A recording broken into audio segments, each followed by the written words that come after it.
ध्यान देंगे जरा। प्योर रजिस्टिव और प्योर कैपेसिटिव सर्किट तो बता दिया है। अब मैं बताने जा रहा हूं pure inductive circuit, right.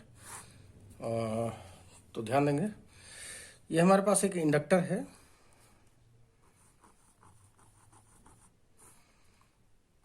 L Henry, और इसके क्रॉस आपने एसी सप्लाई दिया है जिसका वोल्टेज इक्वेशन है V is equal to V naught sine omega t, right. और आप इसमें करंट जानने में इंटरेस्टेड हो कि सर्किट में करंट किस तरह से फ्लो हो रही है। तो ध्यान रख दीजिएगा, चूंकि एक वेरिंग करंट है एसी, तो जो करंट है वो कभी ऐसे तो कभी ऐसे, मतलब जैसे कि हमारे इंडिया में तो सप्लाई 50 हर्ट्ज की आती है, तो इसका मतलब जो करंट है वो इस तरह से एक सेकंड में 50 बार ऐसे, 50 बार ऐसे, 50 बार ऐसे, ठीक है ना, ठीक। अच्छा, तो इसलिए कभी भी आपको करंट की डायरेक्शन नहीं दिखानी है, ठीक है। तो अब हम जरा इसका ट्रीटमेंट लेना स्टार्ट करते हैं। तो बताएंगे जरा, ओम्स लॉ आप इसके ऊपर अप्लाई कर लेंगे। ओम्स लॉ है sigma E is equal to sigma I R. तो एक वो वोल्टेज इक्वेशन ये है ही है, और जब ये वोल्टेज, जब ये वेरिंग वोल्टेज जब इसके ऊपर अप्लाई करोगे आप, तो इसके अक्रॉस भी एक ईएमएफ इंड्यूस हो जाएगा जिसकी वैल्यू होगी -L/di/dt, जैसा कि उसमें बताया था आपको सेल्फ इंडक्शन में, ठीक है ना। तो बताएं, जो सिग्मा ई है वो कितना है। एक तो ये V naught sine omega t, और एक ये है -L/di/dt is equal to sigma R. चूंकि सर्किट के अंदर कोई रेजिस्टेंस नहीं है, ठीक है, तो हम इसको ज़ीरो ले लेंगे। तो ये हो गया L/di/dt is equal to V naught sine omega t, या फिर D I is equal to हो जाएगा किसके, V naught by L sine omega t D T. Is that clear? अच्छा, ठीक है। तो अब हम ध्यान देंगे जरा, चूंकि आपको करंट निकालना है तो दोनों साइड इंटीग्रेट कर लीजिए इसको। अब ये कांस्टेंट टर्म है, इंटीग्रेशन से बाहर आ गया पहले ही है, तो इंटीग्रेशन करने पे ये हो जाएगा, मतलब फ्रॉम मान लीजिए t इज इक्वल टू 0 पर सर्किट के अंदर करंट 0 थी, ऐसे t इज इक्वल टू 0 पर सर्किट में करंट 0 थी, and t is equal to t पे मान लीजिए सर्किट में जो करंट है वो I है। तो इस तरह से जब आप इंटीग्रेट करोगे तो फाइनल रिजल्ट ये आ जाएगा आपका I is equal to V naught by L sine omega t का माइनस कॉस ओमेगा टी, और इसका omega divided by omega, right. Then I is equal to कितना आया, V naught upon omega L minus cos omega t. अब चूंकि voltage की equation sign की term में है, तो अगर आप चाहो तो इसे साइन की टर्म में भी लिख सकते हो। तो आप ऐसे लिख लीजिए इसे, that I is equal to V naught upon omega L minus cos omega t को आप लिख सकते हैं, क्या लिख सकते हैं, sine omega T minus pi by 2, right. तो देख लीजिए ये वैल्यू और ये वैल्यू सेम आ रही होगी, ठीक है।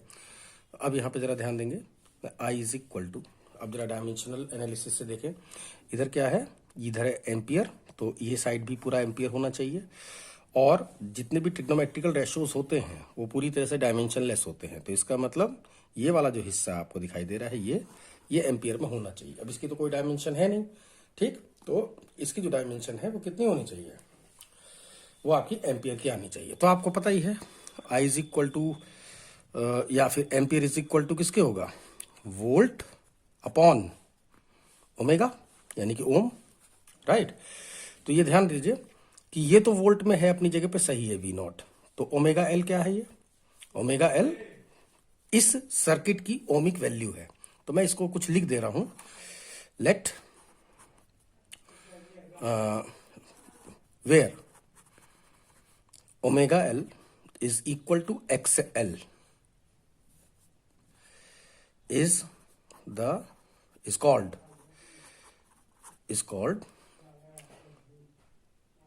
inductive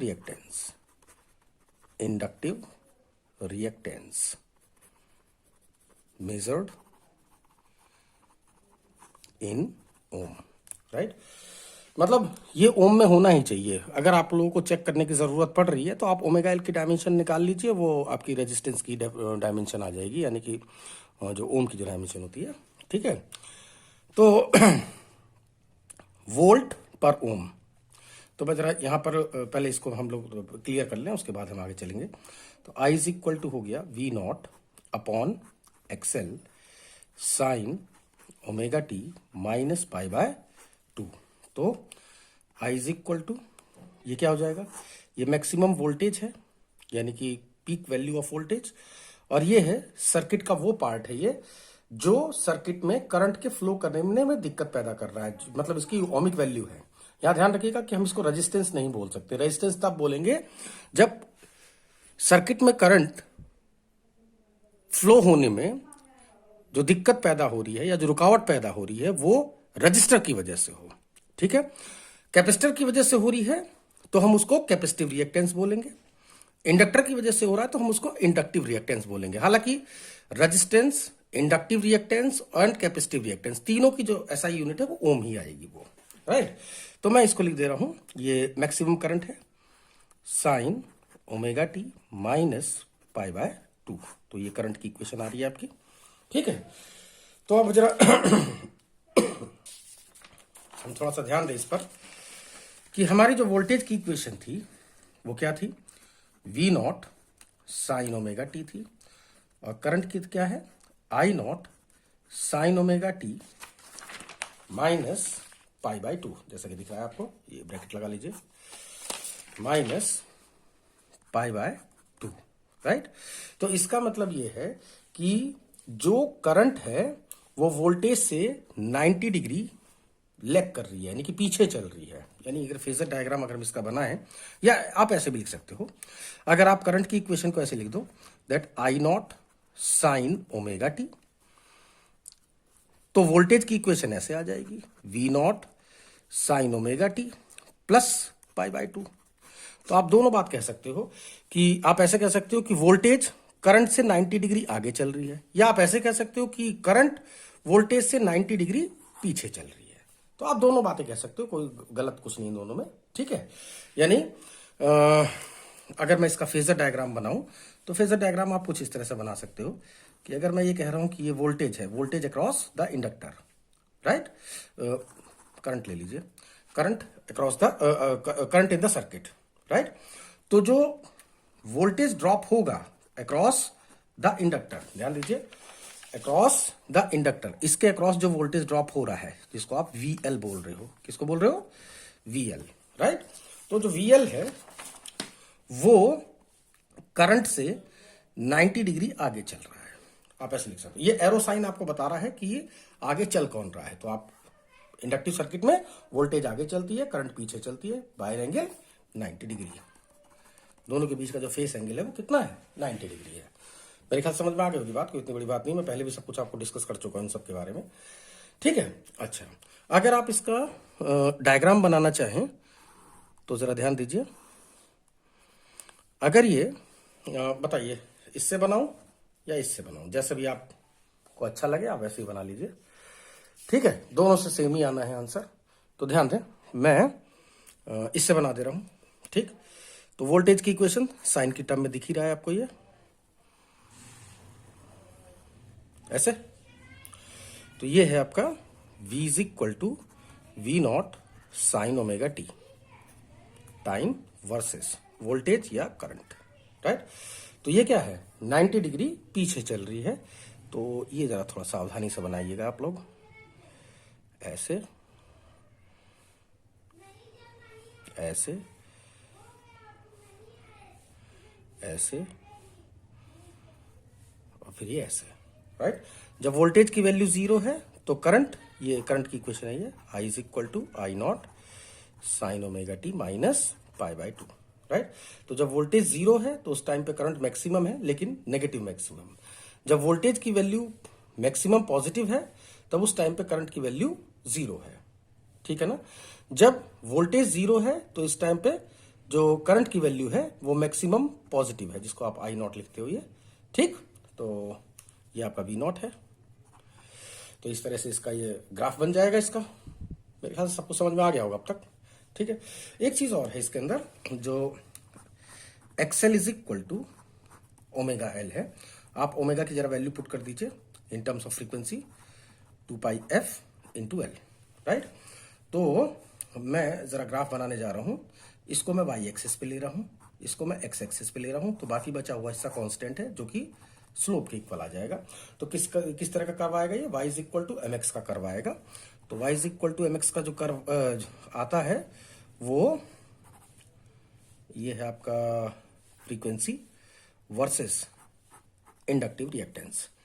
तो इसका ग्राफ कुछ इस टाइप से आएगा, ठीक है। तो ध्यान दीजिएगा, जैसे जैसे फ्रीक्वेंसी बढ़ती रहेगी वैसे वैसे इंडक्टर उतना ही ज्यादा अपनी ओमिक वैल्यू को बढ़ाता चला जाएगा, यानी कि करंट के फ्लो होने में उतना ही ज्यादा दिक्कत पैदा होगा। जितना फ्रीक्वेंसी कम होगा उतना ही ये कम रिएक्टेंस पैदा करेगा, यानी कि ओमिक वैल्यू सर्किट की उतनी कम होगी, यानी कि करंट ज्यादा आसानी से फ्लो हो जाएगी उसमें। तो फॉर प्योर डीसी की जो फ्रीक्वेंसी है वो 0 है। प्योर डीसी का मतलब जैसे आपका जो मोबाइल की जो बैटरी है या जो आपका घर का जो इन्वर्टर के जो बैटरा है वो जो सप्लाई दे रहा है वो 0 फ्रीक्वेंसी पे सप्लाई देता है, ठीक। तो अगर फ्रीक्वेंसी 0 हो जाए तो उस कंडीशन में क्या होगा, XL is equal to 2π, F की वैल्यू 0, तो एल की वैल्यू जो भी हो, तो इंडक्टिव रिएक्टेंस कितना हो गया, 0 हो गया। बात समझ में आ गई।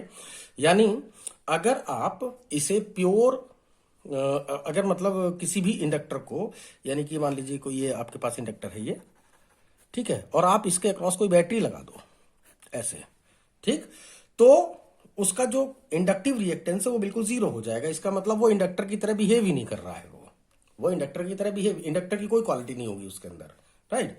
तो इट मीन्स मतलब किसका मीन्स, इसका मतलब अगर फ्रीक्वेंसी 0 हो जाए तो it means for pure DC inductor